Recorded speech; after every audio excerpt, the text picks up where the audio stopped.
అనుదినమన్న శ్రోతలకు మన ప్రభువును రక్షకుడై ఉన్న యేసుక్రీస్తు యొక్క సరిసాటి లేని మహా గొప్ప పరిశుద్ధమైన నామమునందు శుభములు. నేడు 2025 సంవత్సరము నవంబర్ మాసము 2వ తారీఖు ఆదివారం నాటి ధ్యానాంశము బలమునకు గల కారణము.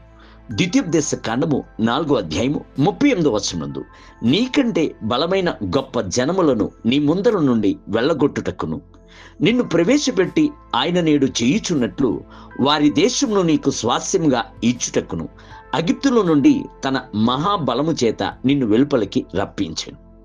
ప్రభు ఇజ్రాయిలు ప్రజలను బలపరిచి రప్పించుటకు గల ఒక కారణము ఉండేను. అవును, వారు కనాను దేశమును స్వతంత్రించుకొనవలెను. అక్కడున్న 7 జనాంగములను 31 రాజులను జయించవలెను.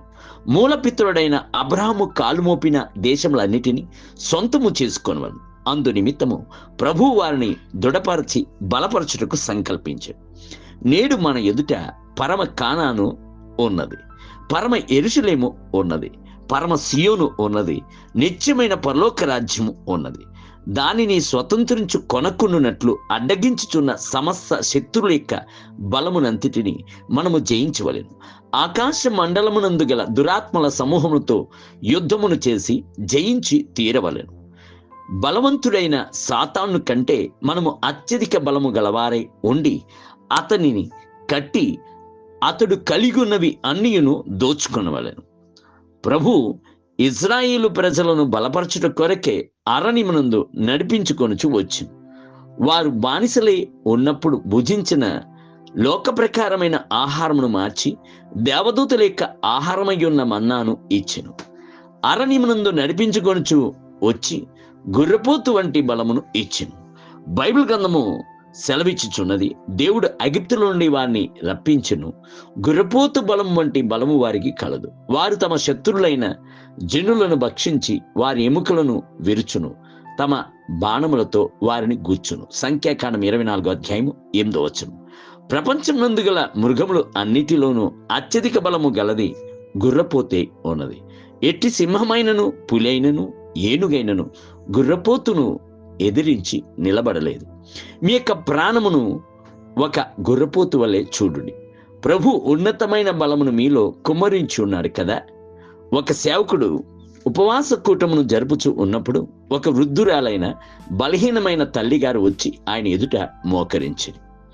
ఇంతటి బలహీనత మధ్యలోనూ ఉపవాసముండి ప్రార్థించుటకు వచ్చి ఉన్నారు అని వారిని ఆ సేవకుడు ఆశ్చర్యముతో చూచెను. ఆ తల్లిగారి యొక్క అంతరంగ పురుషుణ్ణి ప్రభు ఆ సేవకునికి చూపించాడు. మహా గొప్ప బలశాలిగా చేతిలో దూసిన జ్వలించు ఖడ్గమును పట్టుకున్నవాడే గుర్రపోతు వంటి బలముతో ఆమెలో నిలబడి ఉన్న యుద్ధ వీరుణ్ణి ప్రభు చూచున్నట్లు చేశాడు. అట్టి దృశ్యమును చూచి బలమునొందిన ఆ సేవకుడు అంధకార శక్తులకు విరోధముగా బలముతో యుద్ధము చేసి జయమును పొందాడు. దేవుని బిడ్డలారా, మీలో ఉన్నవాడు గొప్పవాడు, మీరు ఒక బలమైన పరాక్రమ గల వీరుడు అను సంగతిని విశ్వసించుడు. నేటి ధ్యానమునకై నీ కమ్ములు ఇనుపనివి ఇత్తడి అయి ఉండెను. నీవు బ్రతుకు దినములకు తగినట్లుగా నీకు బలము కలుగును. ద్వితీయోపదేశ కాండము 33వ అధ్యాయం 25వ వచనం. నేటి వేద పఠనము ఉదయము ఇర్మియా గ్రంథము 27, 28 మరియు 29 అధ్యాయములు. సాయంత్రము తితుకు రాసిన 3వ అధ్యాయము. ప్రభు ఈ పునరుద్ధానపు దినమునందు మిమ్ములను ధారాళముగా దీవించునుగాక.